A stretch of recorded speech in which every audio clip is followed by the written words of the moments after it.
Welcome to Hood Champion Boxing and Sports. In boxing, you find a way to win or you find a way to lose, and Keyshawn Davis found a way to win every single round and then catch up and stop Ortiz. I think it was like 15 seconds left in the last round. But you got to really pay attention and understand what you were seeing with Keyshawn Davis. You know, is it me? Keyshawn Davis is like Terence Crawford in there. I'm just saying. You watch Terence Crawford, 135. You watch Terence Crawford at 140. You watch him at 147. 154, 160 with Canelo. Forget those two fights. But you just watch Terence Crawford and the way he... Go back and look at his fights. And then you watch Keyshawn this past weekend. And you tell me what you think. He looked a lot like Terence Crawford, man. From the opening bell, controlling the distance, beating Ortiz to the punch, walked him down. He didn't rush, never lost his composure. Just like Terence Crawford, man. And we know Ortiz is a slick defensive fighter. Gave Lomachenko hell. Keyshawn made him look ordinary. This alone tells you the level that he's on. But at the same time, Ortiz has been fighting for a while now. Can't take nothing from Keyshawn. But the Ortiz who fought Lomachenko probably had a little more pep in his step. But at the same time, he didn't have all the experience that he has now. So when people want to say, well, you know, Ortiz has been in some tough fights. Okay, we'll give you that. But he has a whole lot of experience. And he used that experience to almost get to the finish line. He just couldn't get there. Keyshawn was just like Terence Crawford, stalking him, on him. But the punch stats, you know, they tell the story. Keyshawn dominated numerically, and he dominated visually, man. When you look at the connect percentage, it was higher. Power punches, he landed more. When it comes to the jabs, I mean, he was controlling the jab exchanges, man. And he was forcing Ortiz round after round. You could just see spots where Ortiz would just go into survival mode, recover, and then try to get back to business, man. So Ortiz wasn't getting outworked by volume. He was getting outclassed by accuracy and timing. And that's what you're seeing Crawford do. Like, that's the elite stuff. Anybody can get in there and throw a bunch of punches. But it's the accuracy and timing. And Keyshawn had it. He looked like Terence Crawford in there. That's why not only myself, there's other people who are saying, you got to make a butt comparison. Talk about speed. Keyshawn's hands were faster than Ortiz's reactions. Ortiz saw punches. He just couldn't beat to the target, man. You know, the power. There's not one-shot knockout power, but respect power. That freezes opponents. Could Crawford knock you out with one shot? He could, but Crawford wasn't known for being a one-hitter quitter. He is the guy that had the kind of power that would, freeze his opponents. You know what I'm saying? And then the patience. That's Crawford again, but Keyshawn showed it. He didn't chase Ortiz. He let Ortiz come into mistakes. And all of that is Crawford's behavior, man. And then the IQ.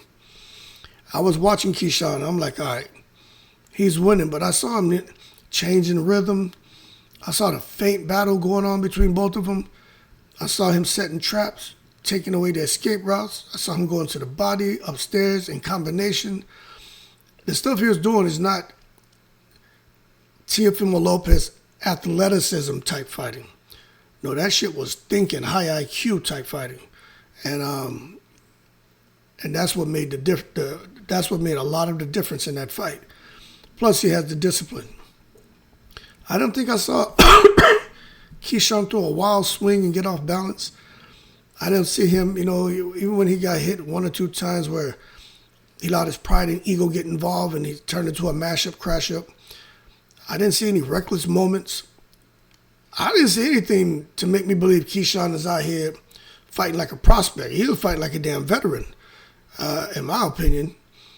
I guess I'm sitting back now trying to figure out what's next for Keyshawn because after this performance, I think he's definitely ready to go on and pick up a title at 140. Could go fight Devin at 147. That's a whole nother ball of wax because Devin is not going to be there for you to hit him.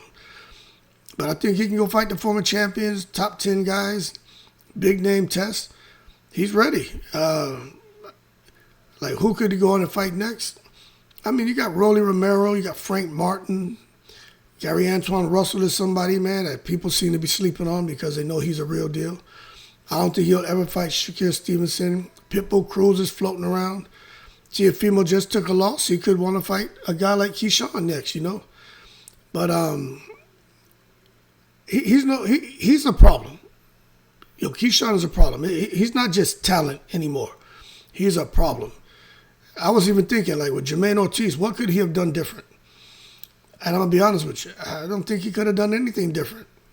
What made the difference in that fight is just power, IQ, patience, timing, accuracy.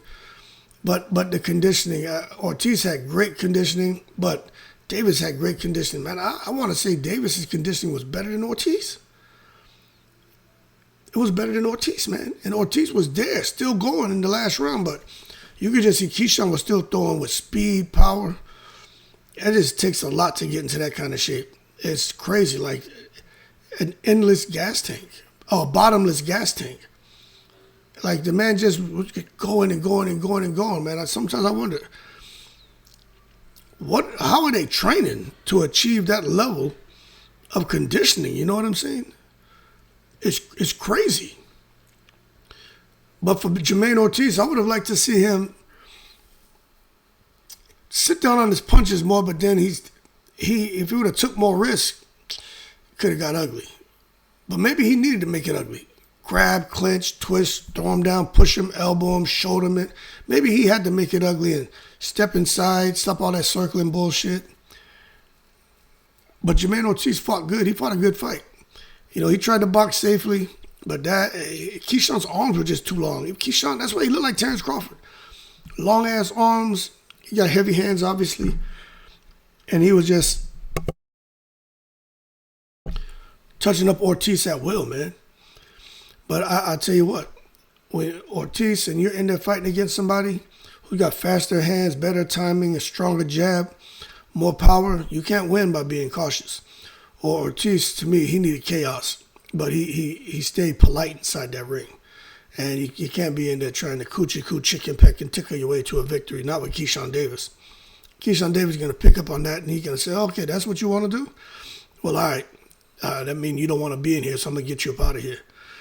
But I just think there's something special in that water. You look at Keyshawn, how he performed. You look at Shakur and how he performed. And this is where it gets scary. Because you got two pit bulls running loose out there at 140 right now. Both of them have Olympic pedigree, elite defense, high IQ, pretty much kind of calm personalities. Keyshawn all animated and shit. But for the most part, Keyshawn has settled down a lot, which is good because, you know, I try not to judge the young cats and shit. But in me, I was watching how he was moving before. I was like, this dude going to throw it all away. But to see him now, hear him talking a lot about God and stuff like that, you know, I rock with that. I do. I'm like, all right, this is, I can get behind this. Not all that N-word this, MF for this. I don't like that. I don't like all that noise. But to see him here, I'm like, I can support this dude 100%, man. And I like to hear that they praying and they doing things together. Like, that shit is positive, man. You know? And I support that 100%. So I like that his personality has calmed down, but inside the ring, he's still a fool. And that's what you need to be, man. So the businessman can get back down to business. And I wonder if Keyshawn can fight I think I've seen him fight southpaw, and I know he's orthodox. I think he can also fight southpaw. I know Shakur can switch. He's naturally right-handed. But they both have that discipline first, ego last. That's what I say. There's something special in that water. And these two are representing, which is what's needed, that new era of American boxing. Skill over hype, control over chaos. And they've been at it for a little while now, but now they're getting their shine. And the U.S. finally has technical killers again. Like, that's a whole nother video right there. Technical killers. The U.S. finally has technical killers again. And there's so many great guys out here, but what we saw this weekend, let me write this down because I'll be out here talking and I'll say something and I forget what the hell I said. It's like back in the day when I thought I was gonna be a rapper, forgetting punchlines and shit. So I'm just writing this down, Keyshawn and Shakur, because that really is a whole video in itself about America and the boxing pool and stuff. But we got technical killers out here, and these guys aren't just athletes, man. They're thinkers with fists. How fast was Keyshawn and Shakur processing information and reacting? They were reacting to the offense before the offense could even get for the punch to land. You will see the Ortiz and Teal going to do something, and Shakur and Keyshawn, seeing what's going on, and were able to react and counter their shots and land their counter before their shots could land. That shit is crazy. So the bottom line, man, a guy like Keyshawn, he didn't just beat Jamaine Ortiz. He showed, man, championship patience, crowd-like mentality, man. Like he's thinking about what the fans want to see, but he's also showing the Crawford-like mentality where he's like, I just need to make sure I win. But you can see Keyshawn was, I say crowd-like mentality, yeah, crowd-fan-like mentality, where he's thinking the whole time, I got to win, but I got to make sure I get these fans something. And his punch placement was elite, the next level discipline when he was inside the ring, and he's ready for bigger names. It's going to be interesting because he can hit, he can crack, but they got some killers out there at 140. And 147, they got some killers. But it's like he's going to pick and choose the fights at 147. Devin can understand it's a lot of money, title on the line. But at 140, there's some killers down there. And Keyshawn fits right in. But I'll say this about Jamaine Ortiz, because I talked a lot about Keyshawn. Ortiz didn't lose because he's bad, man. Ortiz is a really good fighter. Even Keyshawn said, yo, dude got power. It shocked him. He said, he's like, shit, he got power. So Ortiz lost because Keyshawn, I just think, is special. And it happens, man. Yeah, some guys are just special. And when you add Shakur to the picture, it's not just coincidence that these guys are winning. I mean, there's a movement going on right now, folks. There's a movement going on. And like Ludacris would say, move, itch, get out the way. Because if you don't, them guys they gonna steamroll you, man. But Keyshawn looked like Terence Crawford. I don't care what nobody says. Y'all keep cool. Keyshawn gonna mess around and become him and Shakur Stevenson, man.